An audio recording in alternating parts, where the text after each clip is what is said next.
Hello guys, my self Himanshi Jha और आज के वीडियो में मैं आपको इकोनॉमिक्स का चैप्टर नेशनल इनकम पढ़ाऊंगी। ये चैप्टर हमारे पूरे मैक्रो का सबसे इम्पोर्टेंट चैप्टर है और इसी चैप्टर से हमारे जितने भी न्यूमेरिकल्स है मोस्टली इसी चैप्टर से आते हैं। तो सबसे पहले हम जानते हैं, लेट्स स्टार्ट, हम वीडियो को स्टार्ट करते हैं। तो सबसे पहले हमारा है नेशनल इनकम। नेशनल इनकम होता है क्या होता है नेशनल इनकम? तो national income is a total factor income earned by the normal resident of a country in an accounting year. यानी कि पूरे एक अकाउंटिंग ईयर में जो नॉर्मल रेजिडेंट होते हैं कंट्री के, वो कितना टोटल इनकम कमाते हैं वो हमारा नेशनल इनकम होता है। यानी कि मैं एक नॉर्मल रेजिडेंट हूँ, इंडिया की एक नॉर्मल रेजिडेंट हूँ और मैं अकाउंटिंग ईयर में कितना पैसा कमा रही हूँ वो नेशनल इनकम में काउंट होता है। तो सबसे पहले हमारा अकाउंटिंग ईयर क्या होता है? तो अकाउंटिंग ईयर होता है हमारा 1 अप्रैल टू 31 मार्च। यानी कि 1 अप्रैल से 31 मार्च तक हमारा अकाउंटिंग ईयर होता है। उसके बाद है हमारा नॉर्मल रेजिडेंट। कि नॉर्मल रेजिडेंट क्या होता है? तो लेट्स स्टार्ट। नॉर्मल रेजिडेंट क्या होते हैं? नॉर्मल रेजिडेंट अ पर्सन और an institution who normally resides a country and whose center of economic interest lies in a country। इसका मतलब है कि कोई भी इंसान या कोई भी इंस्टीट्यूशन अगर एक कंट्री में रह रही है और उसी कंट्री के गवर्नमेंट को टैक्स दे रही है और उसी कंट्री से पैसे कमा रही है, यानी कि वो जो है वो नॉर्मल रेजिडेंट वहां के कहलाएंगे। जैसे कि हमारा इंडिया है, इंडिया में बाहर से बहुत कंट्रीज से लोग आए हैं और इंडिया में रह रहे हैं, इंडियन गवर्नमेंट को पैसे दे रहे हैं, इंडिया में ही काम कर रहे हैं और इंडिया से ही वो पैसे कमा रहे हैं, तो वो यहाँ के नॉर्मल रेजिडेंट होंगे। जैसे कि मैं आपको एक एग्जांपल देती हूँ, हमारे जो है नोरा फतेही हो गई या फिर अक्षय कुमार जो है उनका सिटीजनशिप कनाडा का है और वो इंडिया में रहते हैं, तो वो इंडियन गवर्नमेंट को टैक्स देते हैं, इंडिया में कमाते हैं, यानी कि वो यहाँ के नॉर्मल रेजिडेंट है। उसके बाद है हमारा फैक्टर इनकम। फैक्टर इनकम क्या होता है? Factor income double side consideration of goods and services. यानी कि ऐसा कंसिडरेशन जो दो साइडेड हो। यानी कि मान लो कि आप मार्केट में जाते हो, आप कुछ खरीदते हो और जो आप खरीदते हो उसके बदले आप दुकानदार को पैसे देते हो, यानी कि ये डबल साइड कंसिडरेशन है। यानी कि आप पैसे दे रहे हो, वो अपना पैसा कमा रहा है और वो आपको सामान दे रहा है, तो वो फैक्टर इनकम होता है। जैसे कि मैं आपको अभी पढ़ा रही हूँ और कहीं ना कहीं अगर मैं पढ़ा रही हूँ तो मुझे इसके बदले पैसे मिलेगा, तो मैं आपको सर्विस प्रोवाइड कर रही हूँ और आप मुझे उसके बदले पैसे दे रहे हो, तो ये हमारा फैक्टर इनकम होता है। उसके बाद एक चीज और होता है हमारा, वो होता है हमारा करंट ट्रांसफर। करंट ट्रांसफर क्या होता है? करंट ट्रांसफर वन साइडेड होता है। जैसे कि मान लो कि मेरी एक सिस्टर है और मैं उसको बर्थडे पे एक प्रेजेंट दे रही हूँ, एक गिफ्ट दे रही हूँ, तो वो मैं उसको गिफ्ट दूंगी, लेकिन उसके बदले में, उस गिफ्ट के बदले में वो मुझे कुछ भी नहीं देगी, वो होता है करंट ट्रांसफर। यानी कि अगर हम किसी को कुछ दे रहे हैं और उसके बदले में हमें कुछ नहीं मिल रहा है, वो होता है करंट ट्रांसफर। और फैक्टर इनकम होता है कि हम अगर किसी को कुछ देते हैं उसके बदले में हमें कुछ ना कुछ मिलता है, वो हमारा फैक्टर इनकम होता है।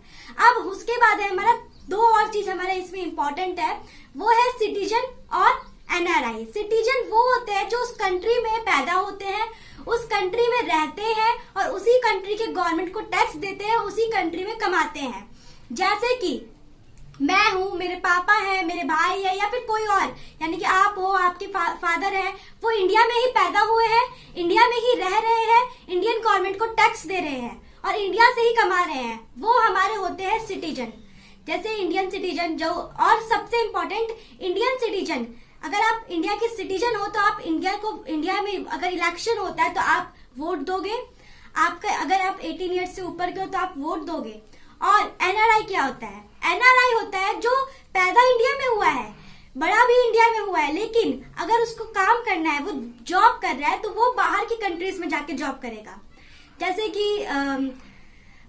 कि मान लो मैं हूँ और मेरे पापा हैं, तो मेरे पापा पैदा इंडिया में हुए हैं और मैं भी इंडिया में पैदा हुई हूँ, लेकिन मैं इंडिया में पैदा हुई हूँ और मैं बाहर की किसी कंट्री में जाके जॉब कर रही हूँ तो मैं NRI कहलाऊंगी।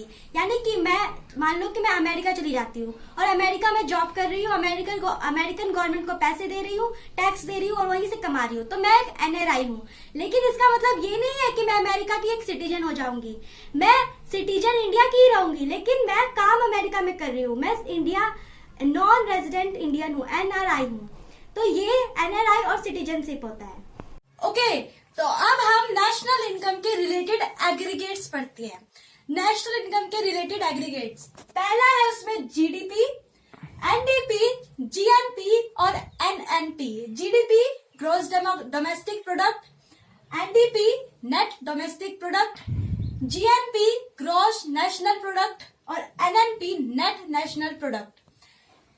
GDP को हम GVA भी कहते हैं और NDP को हम NVA भी कहते हैं।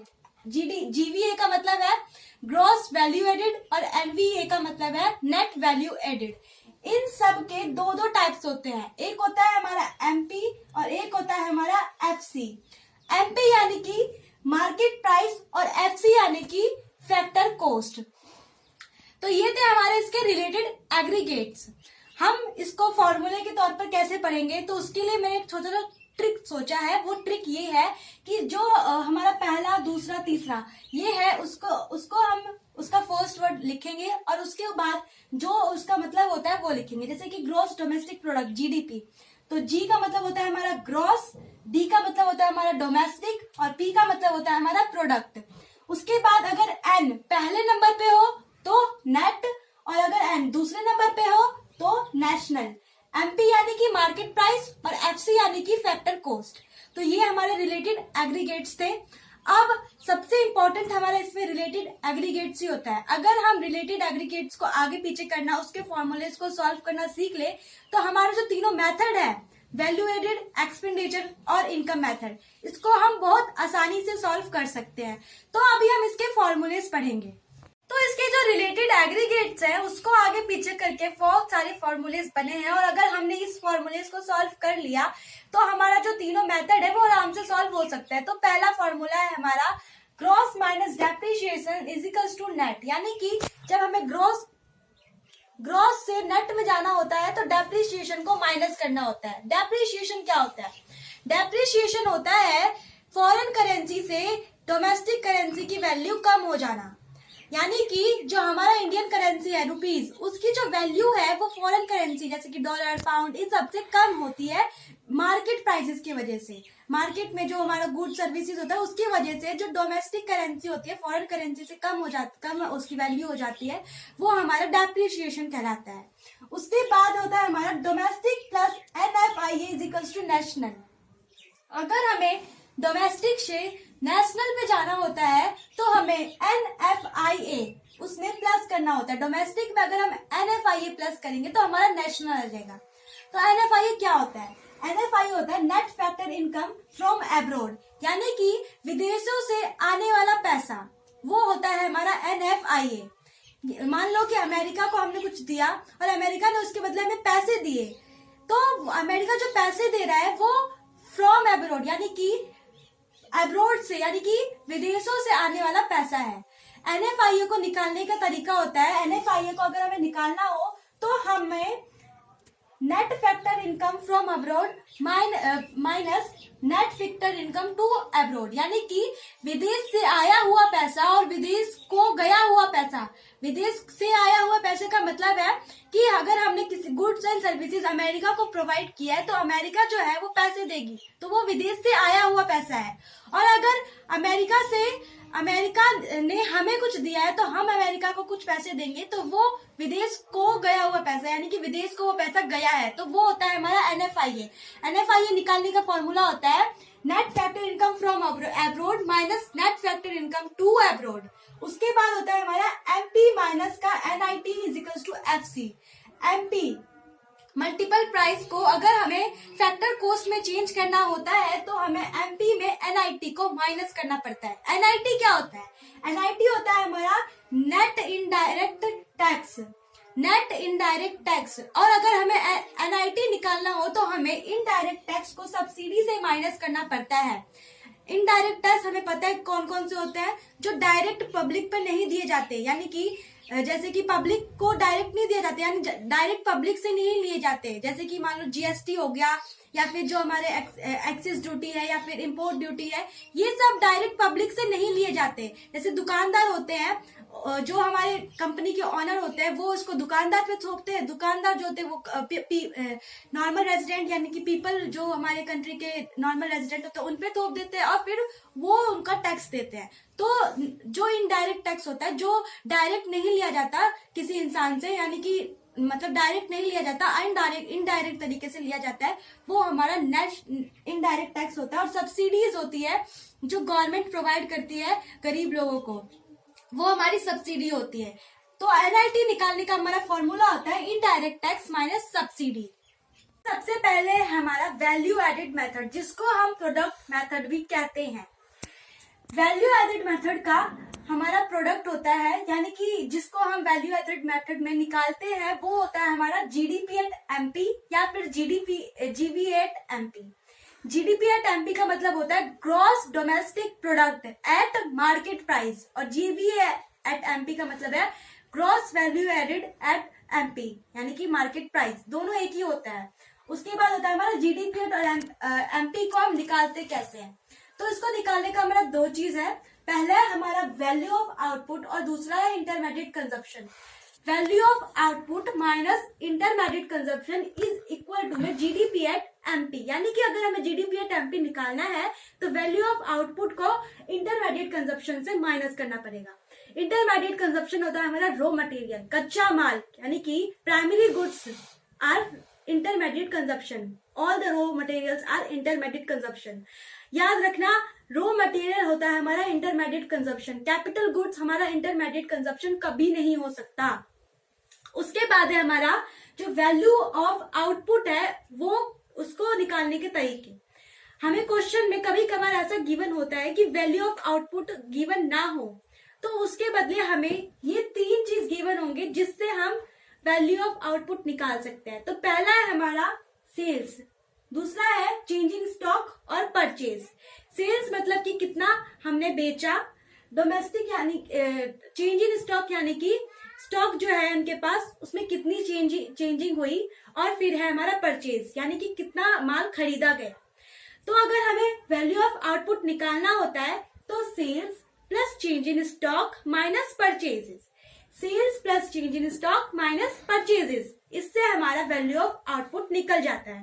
अब सेल्स की जगह पे भी मान लो कि क्वेश्चन हम कर रहे हैं और क्वेश्चन में हमें सेल्स गिवन ना हो, तो सेल्स की जगह भी हमें दो चीज गिवन होती है। पहला होता है हमारा एक्सपोर्ट और दूसरा होता है हमारा डोमेस्टिक सेल। सेल दो टाइप में होता है, एक्सपोर्ट और डोमेस्टिक सेल, कितना माल बेचा गया, और डोमेस्टिक सेल यानी कि घरेलू, यानी कि किसी भी अपनी कंट्री में कितना माल बेचा गया, वो होता है हमारा सेल। उसके बाद है हमारा चेंज इन स्टॉक। अगर हमें चेंज इन स्टॉक निकालना होता है तो उसके लिए भी हमारे दो आउटपुट होते हैं, पहला होता है हमारा क्लोजिंग स्टॉक और दूसरा होता है हमारा ओपनिंग स्टॉक। हमें चेंज इन स्टॉक निकालने के लिए closing stock minus opening stock करना पड़ता है। उसके बाद हमारा है परचेज। परचेज को भी निकालने के दो आउटपुट होते हैं, पहला होता है हमारा इंपोर्ट और दूसरा होता है हमारा डोमेस्टिक परचेज। इंपोर्ट यानी कि हमने बाहर की कंट्री से कितना माल अपने कंट्री में खरीदा, और डोमेस्टिक परचेज यानी कि हमारे कंट्री में कितना हमने किसी मतलब कंट्री में भी हम कुछ खरीदते हैं तो हमने अपने घरेलू कंट्री में कितना कुछ खरीदा, वो होता है हमारा परचेज। निकालने का हमारा सेम है, इंपोर्ट प्लस डोमेस्टिक परचेज। तो ये हमारे जीडीपी वैल्यू एडेड के हमारे एग्रीगेट्स थे। वैल्यू एडेड अगर हमें निकालना होता है तो हमें इस मेथड को फॉलो करना पड़ता है। पहला होता है हमारा value of output minus intermediate consumption. अगर हमें वैल्यू ऑफ आउटपुट ना गिवन हो तो sales plus change in stock minus purchases. अगर सेल्स में भी गिवन ना हो, सेल्स भी गिवन ना हो तो सेल्स की जगह पे हमें एक्सपोर्ट और डोमेस्टिक सेल मिलता है। अगर चेंजिंग स्टॉक गिवन ना हो तो opening stock minus closing stock minus opening stock, और परचेज अगर गिवन ना हो तो इंपोर्ट प्लस डोमेस्टिक परचेज। ये हमारा वैल्यू एडेड मेथड था। होता है उसके बाद होता है हमारा इनकम मेथड, जिसका आउटपुट होता है एनडीपी एट एफसी और NNP at FC. NDP at FC यानी कि net domestic product at factor cost and NNP at FC is net national product at factor cost.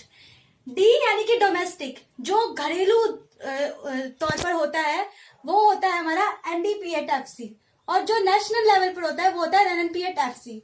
इसका फॉर्मूला होता है हमारा compensation of employees plus operating surplus plus mix act income.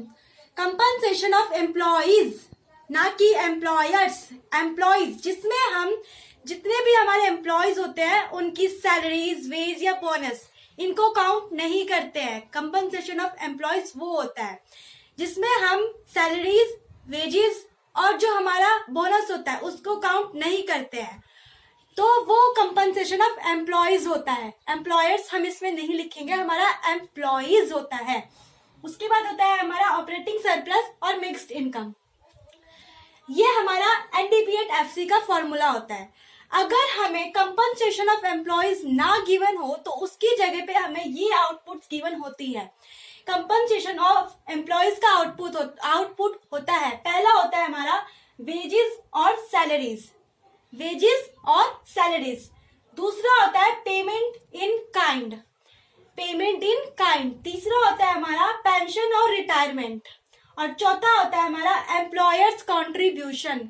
Employers contribution में आता है हमारा जो बोनस वगैरह होता है वो। उसके बाद ऑपरेटिंग सरप्लस। अगर हमें ऑपरेटिंग सरप्लस गिवन ना हो तो हमारा ये आउटपुट हमें गिवन होता है। उसमें हमारा पहला होता है रेंट या रॉयल्टी, रेंट या रॉयल्टी। दूसरा होता है हमारा इंटरेस्ट, और तीसरा होता है हमारा प्रॉफिट।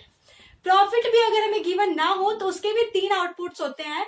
पहला है हमारा कॉर्पोरेट टैक्स, अनडिस्ट्रीब्यूट टैक्स, और फिर है dividend.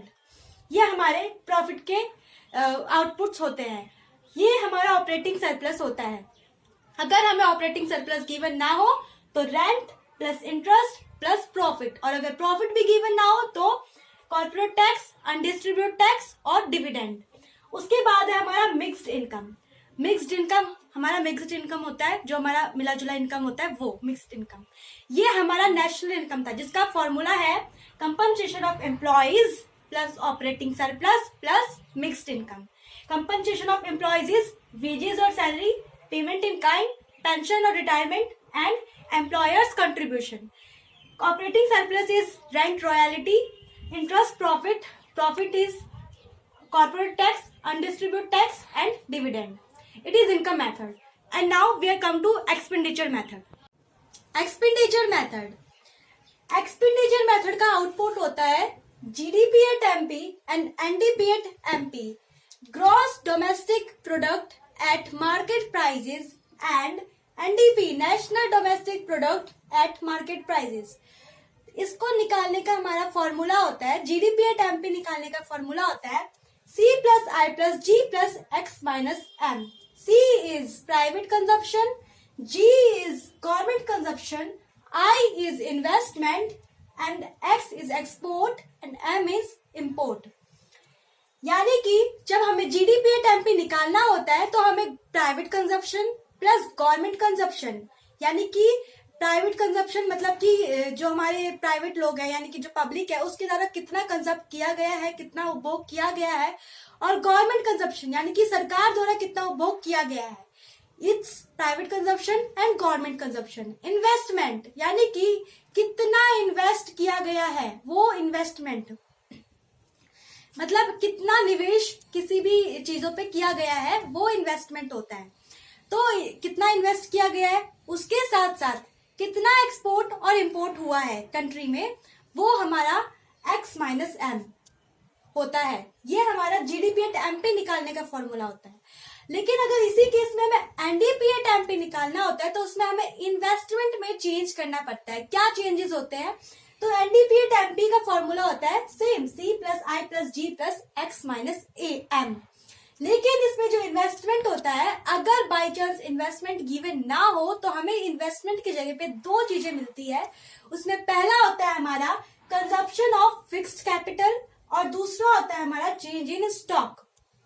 Change in stock, opening stock और क्लोजिंग स्टॉक यानी कि closing stock minus opening stock is changing stock.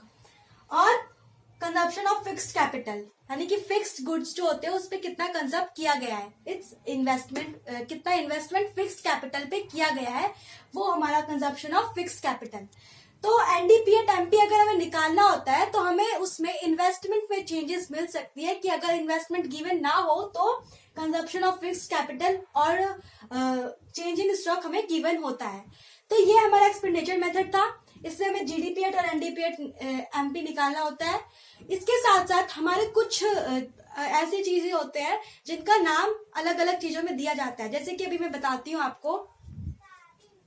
वो चीजें जिसको अलग अलग नाम से भी जाना जाता है वो हमारा पहला है डेप्रिसिएशन, जिसको हम कंजप्शन ऑफ फिक्स्ड कैपिटल भी कहते हैं। अगर क्वेश्चन में हमें डेप्रिसिएशन गिवन ना हो और consumption of fixed capital given हो तो उसका मतलब यही है कि consumption of fixed capital he depreciation होता है। डेप्रिसिएशन को हम कंजप्शन ऑफ फिक्स्ड कैपिटल भी कहते हैं। लेकिन कभी कभार हमें ये दोनों ही गिवन ना हो तो हमें डेप्रिसिएशन निकालने का एक फॉर्मूला होता है और उस फॉर्मूले में जो आउटपुट्स होते हैं वो हमें क्वेश्चन में गिवन होते हैं। पहला होता है हमारा value of durable use of producer good और दूसरा होता है life span of producer good, यानी कि जो प्रोड्यूसर गुड होता है उसकी वैल्यू कितनी है और वो कितना चलेगा। वो अगर हमारा गिवन होता है तो हम डेप्रिसिएशन निकाल सकते हैं। डेप्रिसिएशन निकालने का फॉर्मूला होता है value of durable use of producer goods and upon में life span of producer goods. उसके बाद होता है हमारा इंटरमीडिएट कंजप्शन। जो हमारा इंटरमीडिएट कंजप्शन होता है, हमने डिस्कस भी किया है कि इंटरमीडिएट कंजप्शन होता है प्राइमरी गुड्स या रॉ मटेरियल्स।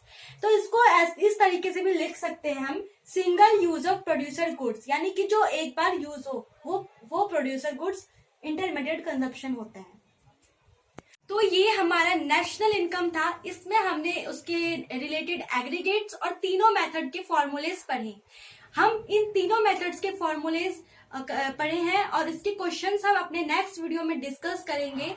अगर आपको मेरा वीडियो अच्छा लगा हो तो मेरे वीडियो को लाइक करें, मेरे चैनल को सब्सक्राइब करना बिल्कुल भी ना भूलें और कमेंट करके बताएं कि आपको वीडियो कैसा लगा है। Thank you.